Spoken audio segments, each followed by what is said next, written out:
Hey, how's it going, everybody? I hope you're doing well. Excited for the season to start. And as you know, as I mentioned in the last video, we are going to be reading a book called Pound Stone, which is a sequel to the book called Chop Wood, Carry Water. So everybody is going to get a copy of both. I have copies right here. You're also going to get a copy of a journal for you specifically, and then highlighter and pen. So the highlighter is to highlight different parts of the book that you feel are important. I got a bunch of different places highlighted here. Pen, obviously, to take notes on the things that you feel are important. It's completely up to you. It's going to be different for everybody. But for those of you who are new to the team, I'm going to get you a copy of this book here in the coming weeks. So by the time you see this video, you'll probably already have a copy of the book in your hand. What I wanted to do was help you get through it. So we're going to read some, and I'm going to read to you from the chapters at a couple chapters at a time, one chapter at a time, depending on what it is in different little segments.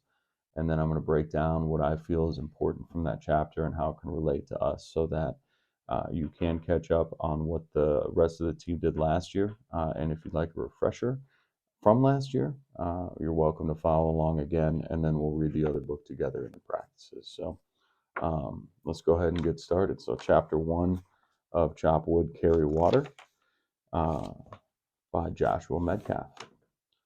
For as long as his family could remember, John and his younger brother Jordan had been in love with the samurai culture of Japan. When John was only 8 years old, his family visited many places in Asia. He and Jordan excitedly explored every place they had visited and dreamt of returning one day to become their favorite type of samurai warriors, archers. Years later, a tragedy struck as the family was in a bad car accident and Jordan was severely injured. The rest of the family was pretty banged up, but Jordan was barely hanging on to life in the ICU. For the first few months, John sat at his bedside, only leaving the hospital to shower 2 times a week, reading him stories throughout the day of the samurai culture that they both loved so much. Every night, they would fall asleep to Jackie Chan movies. John's parents even let him miss the first month of school. Eventually, after 5 months of being in the hospital, Jordan was cleared to go home. The doctor said he would never again be able to talk, walk, or feed himself. Jordan still found ways to communicate and play with John, and they became even more close than they were before the accident. John always admired his brother's positive attitude despite his circumstances. The doctors said for Jordan to go through a normal day, it required as much energy as it does the average person to run a marathon.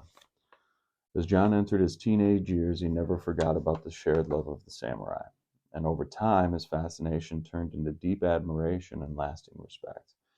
He began to think more and more about pursuing his future. Finally, when he turned 18, John bought a one-way ticket to an ancient city in Japan, intent on fulfilling his boyhood dream. He enrolled as an apprentice in a small community of samurai who lived outside the city walls, practicing their timeless traditions. There he knew he could become a samurai archer. When John arrived, he was greeted by a friendly old sensei named Akira. He helped John unload his bags and get settled. As they walked through the grounds, taking a look at the advanced training areas and shooting ranges, John grew more and more excited. This place was amazing. He couldn't wait to get started. But the next morning, Akira gathered the newly arrived apprentices and informed them that their first task for the rest of the morning, they must chop wood and carry water. John was surprised and confused. He addressed his teacher in the proper title of respect they had been taught. Akira-sensei, what do you mean? The old man explained that their community was outfitted with every modern convenience except for heat and running water. Instead of using gas or electricity, they burned wood for heat and when the weather grew cold. And in order to use water in the bathrooms and the kitchen, it must be brought by hand from the well outside. Thus, in order for the community to use water and stay warm during the winter, the community depended on everyone to chop wood and carry water. But when will we get to shoot? John wondered aloud. Akira just smiled. Shooting will come soon enough. But first you must chop wood and carry water. John was frustrated, but he obeyed. He trusted his sensei's wisdom and knew that in time they would move on to more exciting things. Chapter 2. Building your own house. The next day was hot and muggy. John sweated as he drove his axe through log after log. His shoulders ached as he hauled buckets after buckets of water from the well into the house, and his hands began to blister from the friction of the axe handle. It was frustrating to watch old men enough to be in retirement homes chop wood and carry water so effortlessly. But he kept working, remembering Akira's words that shooting will come soon enough. Finally, after the day's work had finished, Akira took John aside and handed him a cool cup of water and told him a story.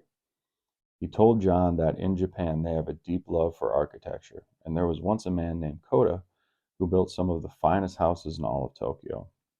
His work became world famous due to his dedication of the process, his willingness to beat on his craft, and his relentless devotion to keep learning even later into his career. Eventually, though, Koda grew tired of building homes for other people and he was ready to retire. He had been building homes for over 30 years and was ready to move on. He wanted to travel and spend lots of time with his grandkids. One day, Koda approached his boss and turned in his 2 weeks' notice. His boss said, "Koda, we are forever indebted to you for your magnificent work you have done for our company, and we are grateful that you have worked for us for so long. We do have one more favor to ask, though. Could you please build one more house? It's a very important house for a very important client, and everyone in the company agreed it needs your special touch." Koda was frustrated. He would have to cancel 2 trips and postpone his new life all for one house. He told his boss that he needed a day to think about it. After talking about it with his wife, he gave in and decided he would build one more house. But he told his boss, "This is the very last one." But while Koda had agreed with his head to build his house, his heart was no longer in it. He had always been very hands-on throughout the entire process, always selecting the finest materials by hand and making sure every detail was diligently tended to. But this house was different. He viewed it more as an obligation than an opportunity. He delegated much of the work, and consequently, a lot of the things started slipping through the cracks. The house would be up to code, but as it started to come together, it was obvious that it lacked the wow factor that Koda's other homes were known for. Koda knew in his heart that this was far from his best work, but he was over it and he was ready to move on to the next phase of his life. The next phase was much more appealing and important to him than the present moment. After 4 months had passed, Koda finally finished the house. He went back to his boss, telling him, "I did what you asked. Now I'm asking one last time for your blessing to retire." His boss said, "Thank you, Koda. We just have one more thing." Now Koda was beginning to get really upset because he thought they were going to ask him to build another house. His boss reached into his desk and pulled out a very small box with a red ribbon tied around it. He handed the box to Koda and said, "We are so grateful for you, Koda. This gift is a token of our appreciation." Koda pulled the ribbon, opening the box to discover a set of shiny new keys.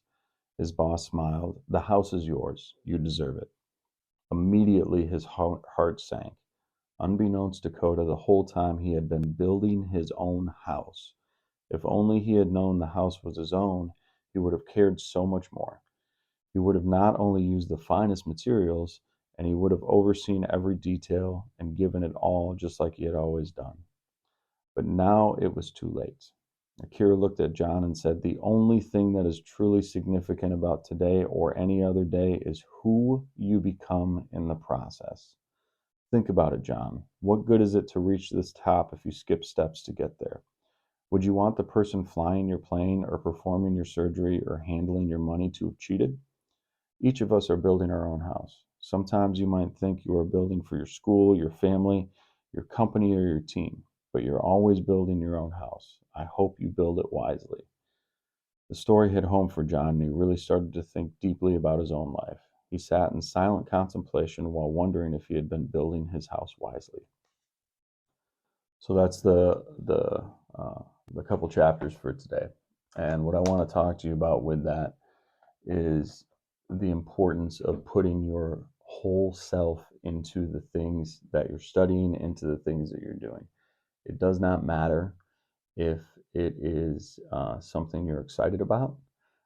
At the end of the day, you're building a brand. You're building a brand for your teammates, for yourself, for your family, for your name, for your school, all of those different things. And so the effort that you put in and how serious you take it is equivalent to what you will reap in return. Sometimes you've heard the phrase, you'll reap what you sow. What that means is that when you put good things out there and good energy out there, the Creator has put the world together in such a way that good things will start to come back to you. Not always in the way that you think, but it will start to come back to you. So the effort that you put out there in your practice, the effort that you put out there in your schoolwork, the effort you put out there in your classwork, the effort you put out there with your family, with your friends, with your siblings, with your parents, whatever effort you put out there is equivalent to the effort that you'll get back. And so I hope that this is going to be helpful. Maybe some people are seeing this who are not on our team. This is a public video on YouTube, so we'll continue doing this a couple chapters at a time. Give you a little vignette, some little thoughts on it, 10 to 15 minutes. So hope you enjoyed it. We'll see you next time, guys. Bye now.